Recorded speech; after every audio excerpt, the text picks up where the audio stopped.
નમસ્કાર વિદ્યાર્થી મિત્રો, વિષય નામાના મૂળ તત્વો ભાગ 2 ધોરણ 12 ચેપ્ટર નંબર 2 ડિબેન્ચરના હિસાબો.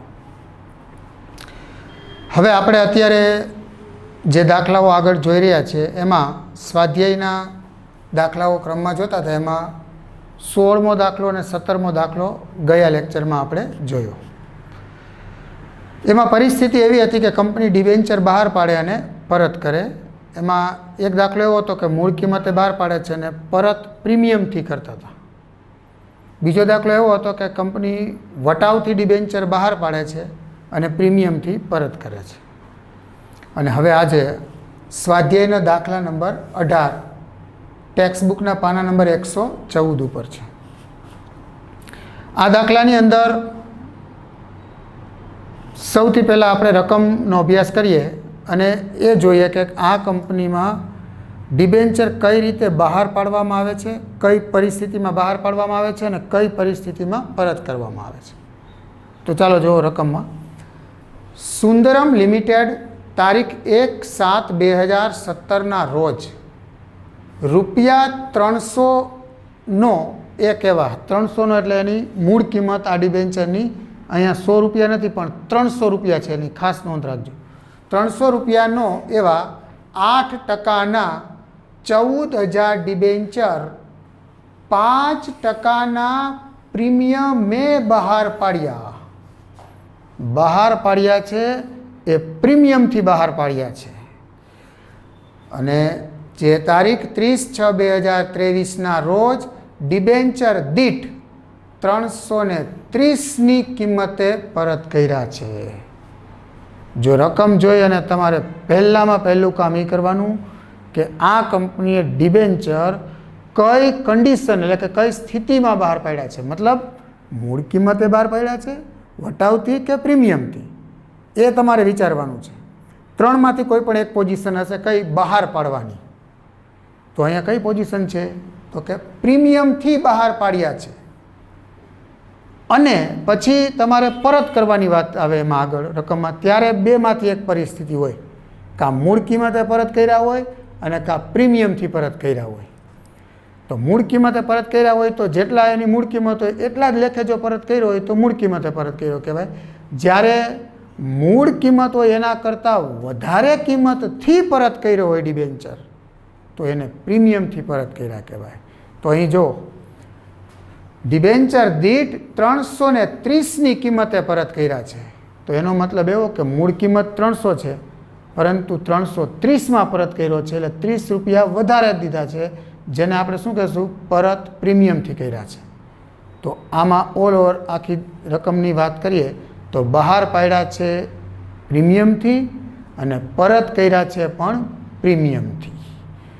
આ પરિસ્થિતિવાળો દાખલો છે કે બહાર પાડ્યા છે એ પ્રીમિયમથી બહાર પાડ્યા છે અને પરત કર્યા છે એ પણ પ્રીમિયમથી. પણ યાદ રાખજો, બહાર પાડ્યા અને જે પ્રીમિયમ છે, જેમ કે જો મૂળ કિંમત કેટલી છે 300 રૂપિયા, એ બહાર પાડ્યા ને એ 5%ના પ્રીમિયમથી બહાર પાડ્યા છે. તો કેના 5% કરવાના તો કે આ મૂળ કિંમતના 5% કરો એટલે કે 300ના 5% કરો એટલે 15 રૂપિયા થાય. એ જે પ્રીમિયમ છે એ એમાં ઉમેરવાનું થશે એટલે કે 315 રૂપિયા. એ જે આ 5% પ્રીમિયમથી બહાર પાડ્યા છે ને એ કંપની માટે મૂડી નફો છે, એટલે કે એ એટલા દરેક ડિબેન્ચર હોલ્ડર એટલા કંપનીને વધારે દેવાના છે. અને આ જે 5% પ્રીમિયમે બહાર પાડ્યા છે ને એની નોંધ જામીનગીરી પ્રીમિયમ તરીકે થશે. યાદ રાખજો, આની નોંધ કઈ રીતે થશે? જામીનગીરી પ્રીમિયમ તરીકે. કારણ કે આ પ્રીમિયમ ડિબેન્ચર હોલ્ડર કંપનીને આપવાનું છે. 300ની મૂળ કિંમત છે, 5% પ્રીમિયમ છે એટલે 15 એમાં પ્લસ કરો એટલે 315માં કંપનીએ ડિબેન્ચર બહાર પાડ્યો છે. એક ડિબેન્ચર દીઠ ડિબેન્ચર હોલ્ડરોએ કંપનીને 315 રૂપિયા લેખે નાણાં મોકલવાના છે. આ બહાર પાડેલી કિંમત છે, જેમાં 15 રૂપિયા પ્રીમિયમ છે. 300 મૂળ કિંમતને બહાર પાડેલી કિંમત કેટલી કહેવાય? 315. બીજી વાત સમજી લઈએ કે પરત કર્યા છે જે કંપનીએ એક ડિબેન્ચર દીઠ 330ની કિંમતથી પરત કર્યા છે. તો એમાં 300 રૂપિયા મૂળ કિંમત હોય, વધારાના કેટલા પરત કર્યા છે? 30. તો 330 થાય પણ આ જે 30 રૂપિયા છે એને આપણે શું કહેશું? પરત પ્રીમિયમના છે, જામીનગીરી પ્રીમિયમ નહીં. એ કંપનીએ વધારેના પરત કરતી વખતે એટલા રૂપિયા વધારે દેવાના છે, 30 લેખે, એટલે એને પરત પ્રીમિયમ તરીકે ઓળખાશે. અને પરત કરવાની કુલ કિંમત કેટલી છે? ડિબેન્ચર દીઠ 330. તો યાદ રાખજો, પહેલી આમ નોંધ કરીએ ને એમાં તમારે ડિબેન્ચરની સંખ્યા ગુણ્યા બહાર પાડેલ કિંમત કરવાની, એટલે કે 315 વડે ગુણવાના થશે ને. 14,000 ડિબેન્ચર છે ટોટલ, તો ડિબેન્ચર ગુણ્યા 315. પછી છેલ્લી આમ નોંધ કરો એટલે કે ચોથી, એમાં તમારે 330 વડે ગુણવાના છે, એટલે બહાર પાડેલ પરત કરેલ કિંમત કહેવાય. એ પરત કિંમત વડે ગુણવાના છે. પહેલી આમ નોંધમાં 315 વડે, છેલ્લીમાં 330 વડે. બીજી અને ત્રીજી આમ નોંધમાં બધી જે વસ્તુ જામીનગીરી પ્રીમિયમ આવશે, બહાર પાડતા થયેલ નુકસાન, પરત પ્રીમિયમ, એમાં એ જે આપ્યું એ રીતે ગોઠવવાનું છે. તો આજના દાખલામાં તમે ખાસ યાદ રાખજો, આપણી પાસે અલગ અલગ ટાઈપની ઘણી બધી કિંમતો છે. જો મૂળ કિંમત 300 રૂપિયા, જામીનગીરી પ્રીમિયમના 15 રૂપિયા લખે, બહાર પાડ્યા હોય એની ટોટલ કિંમત તો કે 315. અહીંયા જો મૂળ કિંમત 300 રૂપિયા, પછી પરત પ્રીમિયમની રકમ તો કે એ કેટલા થાય? એક ડિબેન્ચર દીઠ 30, અને પરત કરવાની કુલ કિંમત 330. તો હવે આને આપણે આમ નોંધમાં ઢાળીએ છીએ. તો સૌથી પહેલી આમ નોંધ ડિબેન્ચર બહાર પાડવાની કરવાની છે. તારીખ આપી છે એટલે અહીંયા ખાસ યાદ રાખજો, આ બહાર પાડવાની 2 આમ નોંધ હોય એમાં આ તારીખ, અને પરત કરવાની જે 2 આમ નોંધ આવશે એમાં 30/6 લેવાની છે. તો પહેલાં 1/7/2017, 1/7/17. પહેલી આમ નોંધ થશે બેંક ખાતે ઉધાર, ડિબેન્ચરના નાણાં મળે એટલે તે ડિબેન્ચર અરજી અને મંજૂરી ખાતે, તે ડિબેન્ચર અરજી અને મંજૂરી ખાતે. હવે એમાં કેટલા ગુણ્યા કેટલા કરશું આપણે? તો કે જેટલા ડિબેન્ચરની સંખ્યા હોય 14,000 એને ગુણ્યા તમે જેટલામાં ડિબેન્ચર બહાર પાડો એ કુલ કિંમત. પ્રીમિયમથી બહાર પાડે એટલે પ્રીમિયમ એમાં ઉમેરીને જે રકમ થતી હોય 315 એટલા વડે ગુણવાના. તો અહીં આવશે 14,000 ડિબેન્ચર ગુણ્યા 315 લેખે આપણે નાણાં મળશે ડિબેન્ચર હોલ્ડર પાસેથી. તો 14,000 ગુણ્યા 315 એટલે 44,10,000.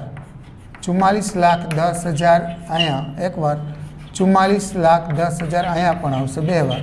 અને બીજી આમ નોંધ સ્ટાર્ટ થઈ અહીંયા પહેલાં પણ 44,10,000 અહીં મૂકી દેવાના 3 વાર. આ પહેલી આમ નોંધ ડિબેન્ચર નાણાં મળ્યા એની બેંક ખાતે, તો ડિબેન્ચર અરજી મંજૂરી ખાતે. ડિબેન્ચરની સંખ્યા ગુણ્યા બહાર પાડેલી કુલ કિંમત લેવાની, જે આપણી સામે ગણતરી કરી લીધી 315. હવે બીજી આમ નોંધ છે એ ડિબેન્ચરના મળેલા નાણાં છે અરજી મંજૂરી, એને ડિબેન્ચર ખાતે લઈ જવાની કરવાની છે. ત્યારે તારીખ પાછી એ જ 1/7/2017. એમાં સૌથી પહેલાં ઉધાર આ જે વસ્તુ અહીંયા જમા થઈ હોય ને એ જ અહીં કરી દેવાની છે. તો ડિબેન્ચર અરજી અને મંજૂરી ખાતે ઉધાર, ડિબેન્ચર અરજી મંજૂરી ખાતે ઉધાર, એમાં રકમ ઓલી જ મૂકી દેવાની છે 44,10,000. પણ હવે તમારે ખાસ યાદ રાખવાનું છે કે કઈ કઈ વસ્તુ ક્યારે લેવાની શું. તો પરિસ્થિતિ આપણી એવી છે કે અહીંયા ડિબેન્ચર બહાર પાડ્યો છે એ પ્રીમિયમથી બહાર પાડ્યો છે, એટલે એ જામીનગીરી પ્રીમિયમમાં લેવાનો જેટલું પ્રીમિયમ. બીજી વાત કે ડિબેન્ચર પરત કર્યો છે ને એ પણ પ્રીમિયમથી પરત કર્યો છે, એને ડિબેન્ચર પરત પ્રીમિયમ કહેશું આપણે. તો જો ડિબેન્ચર પ્રીમિયમથી પરત કર્યો હોય તો ઉધાર બાજુ અને જમા બાજુ બે બાજુ એક એક વસ્તુ લેવાની. કઈ છે? ઉધાર બાજુ ડિબેન્ચર બહાર પાડતા થયેલ નુકસાન ખાતે અને જમા બાજુ ડિબેન્ચર પરત પ્રીમિયમ ખાતે. આ બે વસ્તુ ત્યારે આવશે પ્રીમિયમથી પરત કર્યો હોય ત્યારે. તો ચાલો આજે આપણે અહીંયા ઉધાર કરવું પડશે ને કે ડિબેન્ચર. તો હવે પહેલી આમ નોંધ જોઈએ આપણે કે ભાઈ બેંક ખાતે ઉધાર, ડિબેન્ચર અરજી મંજૂરી ખાતે જમા, કે જેમાં ડિબેન્ચરની સંખ્યા ગુણ્યા જે કુલ બહાર પાડેલી જે રકમ હોય કુલ એના વડે ગુણાકાર થશે. ત્યાર પછી હવે બીજી આમ નોંધ જ્યારે કરો ને ત્યારે સૌથી પહેલાં આ જે ડિબેન્ચર અરજી મંજૂરી ખાતે ઉધાર એમાં જે આ ઉપરની રકમ હોય એ જ રકમ મૂકી દેવાની છે. ત્યાર પછી બીજી આમ નોંધ કરતી વખતે ખાસ જોવાનું છે કે ડિબેન્ચર બહાર કઈ રીતે પડ્યા છે, પરત કઈ રીતે કર્યા છે, એ પ્રમાણેની બાબતો લેવાની છે. તો પ્રીમિયમથી બહાર પાડ્યા છે એટલે જામીનગીરી પ્રીમિયમ આવશે, અને પ્રીમિયમથી પરત પણ કર્યા છે એટલે પરત પ્રીમિયમથી કર્યા હોય તો બે વસ્તુ લેવાની છે. ઉપર ઉધાર બાજુ ડિબેન્ચર બહાર પાડતા થયેલ નુકસાન અને જમા બાજુ ડિબેન્ચર પરત પ્રીમિયમ ખાતે. તો સૌથી પહેલાં અહીંયા લઈએ આપણે કે ડિબેન્ચર બહાર પાડતા થયેલ નુકસાન ખાતે ઉધાર. હવે જમા બાજુ તો તો જેટલા ટકાના ડિબેન્ચર હોય, કેટલા છે 8% છે ને, તો અહીંયા 8%ના ડિબેન્ચર ખાતે, અને તે જે રીતે ડિબેન્ચર બહાર પાડતા થયેલ નુકસાન લખ્યું તો અહીંયા ડિબેન્ચર પરત પ્રીમિયમ આવશે. ડિબેન્ચર પરત પ્રીમિયમ ખાતે. ત્યાર પછી હજી એક વસ્તુ આવે, એ છે જામીનગીરી પ્રીમિયમ ખાતે.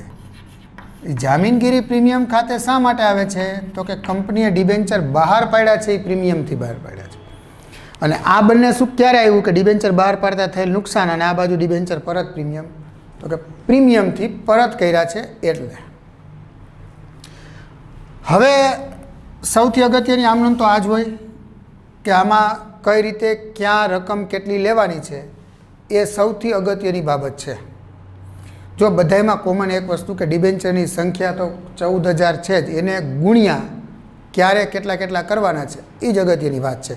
તો બહુ એકદમ સરળ રીતે વ્યવસ્થિત સમજો કે જો આ રકમ તો ત્રણેય સરખી કે એમાં બહાર પાડેલ કિંમત લેવાય ગઈ. હવે અહીંયા ડિબેન્ચર બહાર પાડતા થયેલ નુકસાનમાં કેટલા વડે ગુણવાના છે, તો નુકસાન છે ને એમાં 14,000 ડિબેન્ચર ગુણ્યા નુકસાન અને પરત પ્રીમિયમ. જો એક આમાં અને અહીંયા આ પરત પ્રીમિયમ, આ બંનેમાં સરખી જ રકમ આવશે. એ બહાર પાડતા થયેલ નુકસાન અને ડિબેન્ચર પરત પ્રીમિયમ, એ જે આપણે કંપનીએ પરત કરે ને જેટલા પ્રીમિયમથી એટલા વડે ગુણવાના. તો પરત પ્રીમિયમ કેટલું છે અહીંયા 30 રૂપિયા. તો 14,000 ગુણ્યા તમારે અહીંયા 30 કરવાના છે, અને અહીંયા પણ 14,000 ગુણ્યા અહીંયા પણ 30 કરવાના છે. કારણ કે પરત પ્રીમિયમ હોય એ નુકસાન અને અહીંયા પરત પ્રીમિયમ બંનેમાં સરખી જ રકમ આવે. તો 14,000 ગુણ્યા 30 એટલે 4,20,000. 4,20,000 અહીંયા પણ આવશે, અને અહીંયા પરત પ્રીમિયમની સામે 4,20,000 આવશે. હા, થઈ ગયું. હવે ડિબેન્ચર 8%ના ડિબેન્ચરમાં તો દરેક દાખલામાં એની જે મૂળ કિંમત હોય એટલા વડે જ ગુણવાના છે. મૂળ કિંમત અહીંયા કેટલી છે 300 રૂપિયા. તો અહીંયા તમારે 300 વડે ગુણવાના થશે. 14,000 ગુણ્યા 300 એટલે 42 લાખ. 42 લાખ રૂપિયા અહીંયા થશે. અને જામીનગીરી પ્રીમિયમ ખાતે, એ જામીનગીરી પ્રીમિયમ ખાતે એટલે કે કંપનીએ જે ડિબેન્ચર બહાર પાડ્યો છે ને જે પ્રીમિયમ આપ્યું છે, તો અહીંયા તમે જો બહાર પાડ્યા છે ત્યારે કેટલાથી 5%ના પ્રીમિયમ છે એટલે કેટલું થશે 15. 300ના 5% થાય ને 15 વડે. તો ત્યાં જામીનગીરી પ્રીમિયમ છે ત્યાં તમારે 15 વડે ગુણવાના થશે. તો ત્યાં 15 વડે ગુણવાના થશે એટલે 2,10,000 એના થશે. 14,000 ગુણ્યા 15 એટલે 2,10,000. એટલે આ 3 બરાબર આ બેનો સરવાળો થઈ જશે. હવે આ બીજી આમ નોંધ હતી. હવે જે ત્રીજી અને ચોથી આમ નોંધ છે એ ડિબેન્ચરના નાણાં પરત કરવા અંગેની છે. તો ડિબેન્ચરના નાણાં પરત કરવા માટેની જે આમ નોંધ છે એમાં સૌથી પહેલાં તારીખમાં જોઈએ તો અહીંયા 30/6/2023ના રોજ પરત કરે છે. 30/6/2023. ત્યારે તમે જ્યારે ડિબેન્ચર નાણાં પરત કરતા હોય ને ત્યારે તમારે આ ડિબેન્ચર અને ડિબેન્ચર પરત પ્રીમિયમ બે જ લેવાનું છે. જામીનગીરી પ્રીમિયમ તો હવે નહીં લેવાનું. એટલે અહીંયા આવશે 8%ના ડિબેન્ચર ખાતે ઉધાર, ડિબેન્ચર પરત પ્રીમિયમ ખાતે, ડિબેન્ચર પરત પ્રીમિયમ ખાતે ઉધાર, અને તે ડિબેન્ચર હોલ્ડર ખાતે જમા થશે. હાલો, હવે આમાં રકમ કઈ રીતે, તો એકદમ સરળ છે કે અહીંયા જે આ ડિબેન્ચરની રકમ હોય અને આ પરત પ્રીમિયમની રકમ હોય એ બંને રકમો આમાં મૂકી દેવાની છે. ટૂંકમાં અહીં જમા હોય ને હવે પરત કરી લે, બંને ઉધાર થઈ જશે. અથવા તો ડિબેન્ચરમાં 300 લેખે અને પરત પ્રીમિયમમાં કેટલા છે 30, 14,000 ગુણ્યા 300 એટલે 42 લાખ, અને અહીંયા ડિબેન્ચર પરત પ્રીમિયમમાં 14,000 ગુણ્યા 30 એટલે 4,20,000, અને આ બંનેનો સરવાળો કરીને અહીંયા મૂકી દેવાનો છે. તો 42 લાખ અને 4,20,000 એટલે 42 × 46,20,000. છતાં એમ કરવું હોય તો જો આને હોલ્ડરને કેટલા લેખે પરત કરવાના છે 330 લેખે, એટલે 14,000 ગુણ્યા 330 કરો તો પણ એટલા જ આવશે. તો 46,20,000. હવે આ ત્રીજી આમનોંધ. હવે ડિબેન્ચર હોલ્ડરને નાણાં ચૂકવવાની આમનોંધ કરવાની છે. તો 30/6/2023 એમાં આ હોલ્ડર અહીં જમા હોય ને એને ઉધાર કરી નાખવાનું. તો ડિબેન્ચર હોલ્ડર ખાતે ઉધાર તે બેંક ખાતે જમા. હવે બેંકમાંથી નાણાં જશે એટલા. તો કેટલા? તો કે 46,20,000 જ મૂકી દેવાના, અથવા તો 330 વડે ગુણો. 14,000 ગુણ્યા 330 એટલે પણ એટલા જ થશે 46,20,000, અને અહીંયા પણ 46,20,000. તો આ રીતે બંનેનો સરવાળો કરી નાખવાનો. આ રીતે તમારો દાખલો કમ્પ્લીટ થશે.